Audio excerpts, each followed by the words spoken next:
I think the single individual who's most impacted me is named Manoj Singh, who's a rickshawala in Calcutta, India. He does a hand-pulled cart, a hand-pulled rickshaw, and lives in a slum that's constantly under the threat of being demolished by developers, constantly under the threat of police harassment. It's poor hygienic conditions. He makes a terrible wage. I mean, it's nothing that you would be jealous about. I mean, just really a life you would not want to exchange with.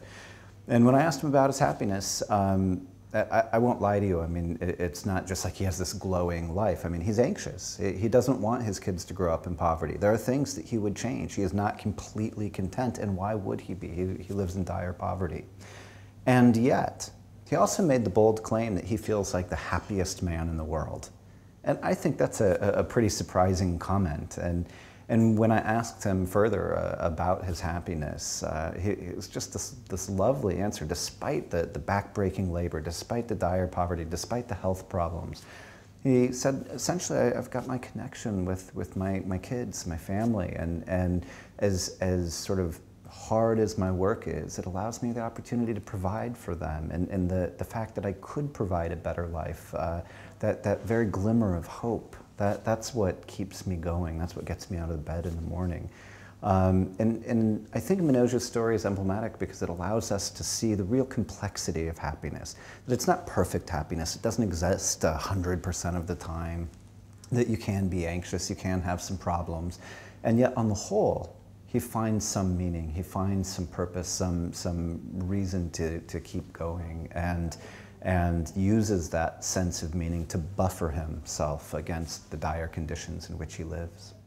What I tell people, it's sometimes a bit dissatisfying for them to hear. I say, why don't you wake up to the happiness you already have? People ask the question, how can I get more happiness, as if they need more happiness. And I say, before we wonder about whether we should be getting more happiness or how we can get more happiness, let's take a step back and take stock, because chances are your life is rich with happiness. And this pans out in the research. If I go to the Arctic Circle, if I go to the equator, I find that most people are mildly happy most of the time. They're not perfectly happy, they're not intensely happy, it's not 100% of the time, it's unrealistic. But most people are mildly happy most of the time. And so what I would recommend to anyone is find the happiness that you're already enjoying. And I don't care if it's as small as, hey, I got a great parking spot today. I mean, it can be just that small. Or it can be really just looking at your kids as they perform in the school play and just being so proud of them, or getting a compliment on your work, or seeing your husband or wife and just being attracted to them all over again. I mean, there's so many natural bursts of positivity in our daily life, and you don't have to do anything to earn those. Those come to you free. And so I would start by making sure that you appreciate those. Wake up and see where you have those. And then on top of that, we can worry about whether we need to build towards more happiness.